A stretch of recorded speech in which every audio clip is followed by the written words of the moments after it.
2025年10月13日星期一。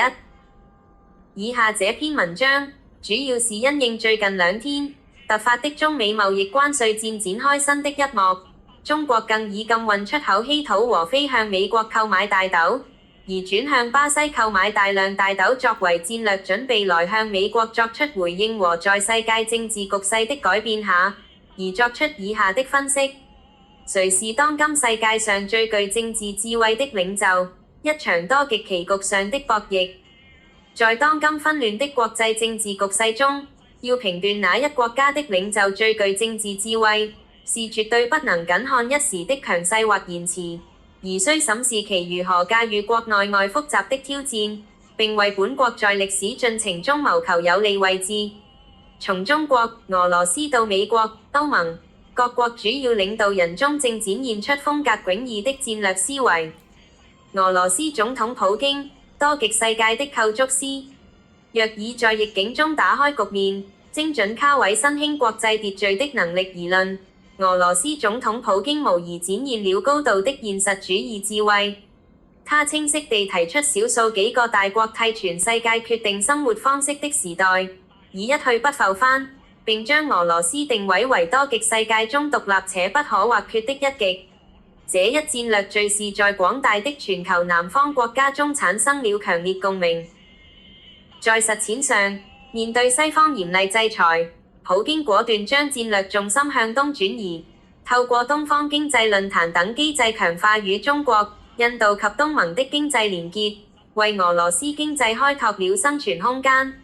在烏克蘭戰場與外交談判桌上，他更將軍事行動與政治目標緊密結合，主動設定談判條件與紅線，體現了將戰爭視為政治手段有效延續的克盧塞維茨式思維。有一些補充解釋什麼是克盧塞維茨式思維，它是一種非常現實不理想化的思考方式，主要是告訴我們戰爭本質上是混亂充滿不確定性的，而且必須時刻記住最終的目的是為了什麼，不能為了因為要戰鬥而迷失了方向。這種思維後來不僅用在軍事上，也被應用在商業策略、政治博弈等需要競爭和對抗的領域上。中國領導人謀求長遠的戰略平衡。中國領導人展現的則是一種側重長遠與系統佈局的智慧。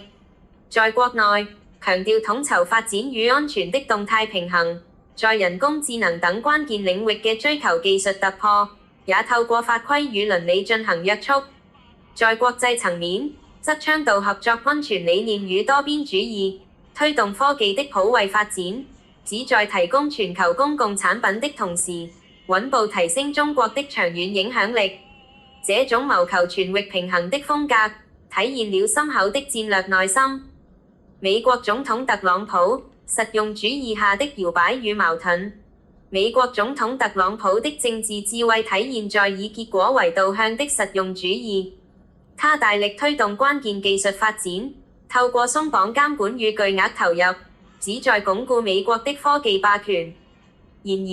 其美國優先政策在國際戰略上卻呈現顯著矛盾，例如在對華芯片出口等問題上的反覆搖擺，不僅削弱了戰略的連貫性，也使其與傳統盟友的關係陷入緊張，暴露出其戰略智慧的局限性。歐盟在規範塑造中尋求艱難的自主。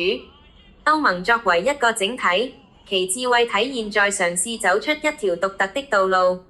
它透過全球首部全面的人工智能法案，試圖以監管優勢塑造全球標準。在美中兩強競逐的夾縫中，歐盟追求戰略自主，但其內部成員國的分歧、投資的不足與對外部的依賴，使得這條自主之路充滿挑戰。其他主要國家的內部挑戰，相較之下，其他重要國家的領導人則更多受困於國內政治僵局，大幅限制了其國際影響力的發揮。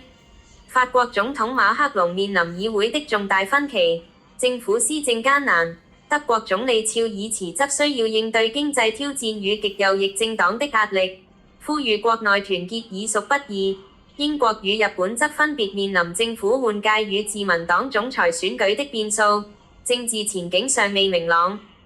結論：洞察潮流的現實主義者。綜合以上所述，